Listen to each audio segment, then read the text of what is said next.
नमस्कार विद्यार्थी मित्रों, आज हम जो काव्य पढ़ने जा रहे हैं उसका नाम है तोता और इंद्र।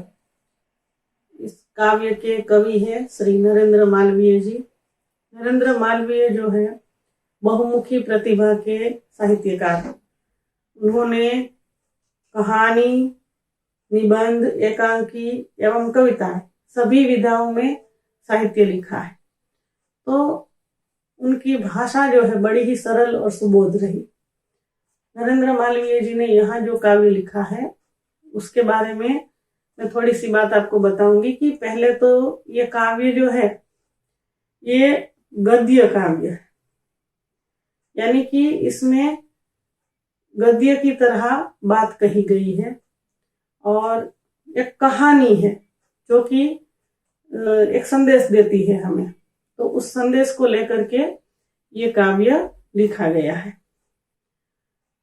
बच्चों को कई बार हम सलाह सूचनाएं देते हैं, उपदेश देते हैं, वैसे ये कहानी ऐसी है जो सबको संदेश देती है, सीख देती है।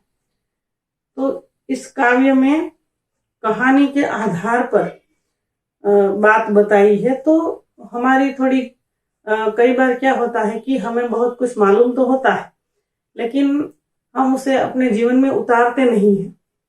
जब हम कहीं पढ़ते हैं, कहीं सुनते हैं, तब हमें लगता है कि बात तो सही है। तो बच्चों को खास करके जब समाज में जाते हैं बच्चे, नए नए दोस्त बनाते हैं, तो वो दोस्ती कैसे निभाते हैं वो इस कहानी के माध्यम से बताया गया है। यहाँ भी एक प्रसंग में आपको एक कहानी का कहना चाहूंगी कि दो मित्र हैं जो जंगल में वो समंदर में नाव लेकर के निकले हैं कमाने के लिए, परदेश जा रहे हैं, एक देश से दूसरे देश जा रहे हैं। समंदर में तूफान आ जाता है, नाव जो है उनकी वो टूट जाती है, दोनों मित्र डूबने लगते हैं। लेकिन उनके हाथ में एक लकड़ी आ जाती है बड़ी सी, जिसमें कि वो बैठ करके शायद पार हो जाए, किनारे तक आ सकते थे। लेकिन वो लकड़ी का टुकड़ा जो था वो एक ही व्यक्ति का भार उठा सकता था। तो मित्र दो थे, तो दोनों में से कौन किनारे लगे, दोनों में ये स्पर्धा हो गई कि अब किसको बचना चाहिए, किसकी जान बचनी ज्यादा जरूरी है। तो एक मित्र ने दूसरे मित्र से कहा कि भाई तुम जो है शादीशुदा हो, तुम्हारे बच्चे हैं, तुम्हारा घर परिवार है, तो तुम्हारा जीना ज्यादा आवश्यक है, उन लोगों को तुम्हारी जरूरत है। और मैं अभी मेरी शादी नहीं हुई है, तो मेरे परिवार में सिर्फ मेरी एक माँ है, तो मेरी माँ को तुम संभाल लेना और तुम जो है इस टुकड़े का आश्रय लेकर के तुम किनारे पहुंच जाओ, अपनी जान बचा लो। तो अपने मित्र के लिए उसने ये बलिदान दे दिया, क्योंकि वो परिस्थिति को समझ गया कि उसका मित्र जो है उसकी जान ज्यादा कीमती है। तो सुख में तो सभी काम आते हैं, लेकिन दुख में जो साथ निभा दे वही सच्चा मित्र होता है। तो अभी हम जो पढ़ने जा रहे हैं काव्य वो भी ऐसा ही है, यहाँ भी वही बात हो रही है, लेकिन कवि ने इसको प्राचीन एक कथा से जोड़ दिया है। संदेश यहाँ भी वही है लेकिन कथा के माध्यम से। तो सुनो भाइयों, तुम्हें सुनाते आज एक प्राचीन कहानी, प्राचीन यानी बहुत पुरानी, जो है अति सुंदर, अति अद्भुत, सचमुच कहानियों की रानी। कहानियों की रानी है, अद्भुत है और बहुत ही सुंदर है, कवि कह रहे। कहाँ की बात हो रही है? तो पुण्य भूमि काशी की। पुण्य भूमि काशी की महिमा चारों दिशाओं में थी फैली और देवों सहित देवपति उनको देखने वहां पर आते थे अति हर्षित होकर। तो देवपति यानी इंद्र, देवों के देव इंद्र जो है वो भी काशी को देखने वहां पर आते थे। गुजर रहे थे इंद्र एक दिन जबकि निकट के निर्जन वन से, तभी देखा एक पेड़ अति भारी सूखा निर्जीवित सा तन से। इंद्र जो है वो वहां से गुजर रहे थे एक दिन, तो जंगल से, वन से गुजर रहे थे।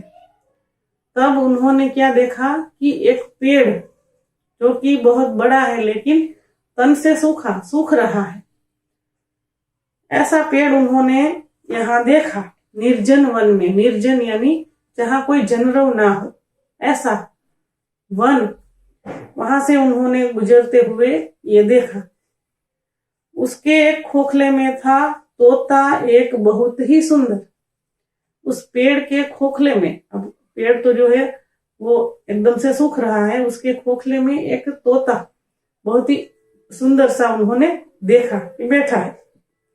हुआ इंद्र को बड़ा अचरज कि सूखे तरु को देखकर, लखकर यानी देखकर, सूखे तरु यानी पेड़, सूखे हुए पेड़ को देखकर इंद्र को बड़ा अचरज हुआ, आश्चर्य हुआ। और उस पर बैठे हुए तोते को देखकर और भी आश्चर्य हुआ कि उनसे रहा नहीं गया। तो उन्होंने पूछ लिया कि भाई इस पूरे वन में, जो पूरा वन है, जंगल है, वो हरा भरा है, उसे छोड़कर तू इस सूखे हुए पेड़ पर क्यों रह रहा है? तोते से उन्होंने पूछ लिया कि भला यहाँ रहने में तूने क्या सोचा है कि तेरा कुछ इसमें हित है, निज हित यानी अपना कल्याण है कुछ ऐसा तेरा, तू इस सूखे पेड़ पर क्यों रह रहा है? तो तोता बोला, अब तोते ने जवाब दिया। इंद्र ने प्रश्न किया कि इस पूरे हरे भरे जंगल को छोड़कर तू इस सूखे पेड़ पर क्यों रह रहा है भाई? इसमें तेरा कोई स्वार्थ है, तेरा कोई अच्छा भला होने वाला है, क्या बात है? तो तोते ने जवाब दिया, महाराज यह तरु पहले था बेहद सुंदर। ये पेड़ पहले बहुत ही सुंदर था, जैसा आज है वैसा नहीं था, लेकिन बहुत ही सुंदर था, घना था, हरा भरा था, बल्कि जैसा सुंदर था वैसा ही था बलशाली, यानी कि ताकतवर था। पेड़ जो है वो बहुत ही सुंदर तो था ही, साथ साथ बलशाली भी था। यहाँ पर इतना ही नहीं, इस पूरे वन की शोभा यही तरु था, यही पेड़ था। यानी पूरे जंगल में जो सबसे सुंदर, अच्छा, घना, हरा भरा कोई पेड़ हो तो वो यही पेड़ था। बहुत ही सुंदर था, बलशाली था और पूरे वन की शोभा था। इसी से वो पूरा जंगल सुंदर दिखता था। यहाँ पर चिड़िया, तोते, कोयल, मैना, सबको ये बहुत प्यारा था। सभी यहाँ इसी पेड़ पर आकर घोंसला बनाते थे, सबको अच्छा लगता था। महाराज यह ही कुरूप तरु शोभा में सबसे प्यारा था। आज जो कुरूप लग रहा है, कुरूप यानी दिखने में अच्छा ना हो ऐसा, तो जो आज कुरूप लग रहा है वो पहले बड़ा ही सुंदर था। और आगे बताता है कि मैं जन्मा हूं इस पर जब इसकी शोभा थी बड़ी निराली। मेरा जन्म जब हुआ इसी तरु पर हुआ था, इसी पेड़ पर हुआ था, लेकिन उस वक्त इस पेड़ की शोभा बड़ी ही निराली थी, सुंदर थी। अतः मुझे प्राणों से भी यह है प्यारा, और इसकी डाली डाली से मेरी यादें जुड़ी हुई है। प्रभु इंद्र से कहता है, इसकी मोदमयी छाया में मैंने था निज होश संभाला। मैंने इसकी मोदमयी, मोहित करने वाली छाया में आश्रय लिया और इसकी डाली डाली पर बैठकर मैंने अपना होश संभाला है। जैसे माँ की गोद में बच्चा होश संभालता है, उसी प्रकार तोता कहता है कि मैंने इसी पेड़ की छाया में होश संभाला, इसलिए यह है मुझको बहुत प्यारा। यहीं पर मैंने सीखा क्या क्या? गाना, मुस्कुराना, उड़ना, खिलखिलाना, सारी चीजें मैंने यहीं सीखी है। गाना सीखा, उड़ना सीखा, सारी चीजें मैंने इसी पेड़ पर सीखी। इसलिए बचपन से लेकर आज तक इसने मुझको सब कुछ दिया है, अपनी छाया दी है, अपना प्यार दिया है। मैंने हरदम इसको अपना सुख दुख का सच्चा साथी माना कि जब मैं छोटा था, उड़ नहीं पाता था, उस समय इसने मुझे संभाला था, अपनी छाया में आश्रय दिया था। मेरे सुख दुख का ये साथी है बचपन से। किंतु कुछ दिन पहले यहाँ आया एक शिकारी, वन में एक शिकारी आया और उसने विष से बुझे बाण से, विष बुझे बाण यानी जहर से भरे हुए बाण से इस तरु पर आघात किया और वार किया, तो इस तरु पर, पेड़ पर आफत आई, बहुत बड़ी मुसीबत आई कि उसने अपने जहर से भरे हुए बाण से इस पर आघात किया। तब से विष के कारण ये पेड़ सूखने लगा, जहर के कारण सूखने लगा, दिन प्रतिदिन, रोज रोज थोड़ा थोड़ा सूखने लगा। अब तो इसके साथ साथ मेरा ही होगा अंतिम क्षण। तोते ने कहा क्या? अब जो बात है वो सुनने जैसी है। वो क्या कहता है कि जैसे जैसे ये पेड़ सूख रहा है वैसे वैसे मेरा भी इसके साथ अंतिम क्षण नजदीक आता जा रहा है। क्यों? क्योंकि मैं इसका साथ छोड़कर नहीं जाऊंगा कभी भी। क्यों नहीं जाऊंगा? तो बचपन से आज तक इसने मेरा साथ दिया है, तो ये मेरा बचपन का साथी है, इसे छोड़कर मैं कैसे जा सकता हूं। जैसे हम लोग ने देखा है कई बार कि जैसे मैंने पहले आपको कहानी बताई कि लोग जो है वो सुख में साथ निभाते हैं, लेकिन दुख में जो है आपसे दूर हो जाते हैं। जैसे ही दुख आता है अपने ऊपर, तो लोग जो है वो सभी एक एक करके आपका साथ छोड़ देते हैं। ये संसार का नियम है, स्वार्थ से जुड़े हुए सारे संबंध है। जब तक आपके पास सब कुछ है, आपके पास रुपये हैं, धन दौलत है, तब तक लोग आपके पास मधुमक्खी की तरह मंडराएंगे। लेकिन जैसे ही आपके पास ये सारी चीजें चली गई, धन दौलत चले गए, आप गरीब हो गए, तो सारे रिश्तेदार जो है, सगे संबंधी जो है, वो दूर होने लगते हैं। तो ये संसार का नियम है कि मित्र भी ऐसे ही होते हैं, वो भी हमेशा सुख में ही साथ निभाते हैं। तो हमें जब मित्र पसंद करना होता है कि भगवान ने हमें ये दिया है कि भाई हम अपनी मर्जी से मित्र तो चुन सकते हैं, तो मित्र जब हम चुने अपना, तो ऐसा चुने कि वो हमेशा हमारा साथ निभाए, और खास करके दुख में साथ निभाए, सिर्फ सुख में नहीं। सुख में तो हर कोई आ जाता है, जब आप पर मुसीबत आती है तब जो साथ निभाए वो सच्चा मित्र है। इसलिए इंद्र जो है उसने कहा कि ठीक है भाई, अब ये तो सूख रहा है, तो तू क्या इसे छोड़कर कहीं जाएगा नहीं? तोते ने कहा नहीं महाराज, इसने मेरा साथ निभाया है तो मैं भी इसके साथ रहूंगा और इसके साथ ही मरूंगा। जैसे जैसे ये पेड़ सूखता जाएगा मैं भी इसके साथ मरता रहूंगा, और अंत में जब ये पेड़ पूरी तरह से सूख जाएगा तो मैं भी अपने प्राण त्याग करूंगा। तो इंद्र जो है वो इस बात को सुनकर के बड़े ही आश्चर्यचकित होते हैं कि भाई क्या बात है, ये जो है ऐसी मित्रता तो उन्होंने आज तक कहीं देखी ही नहीं थी। इसलिए उनको बड़ा आश्चर्य हुआ, और उनकी ये बात सुनकर के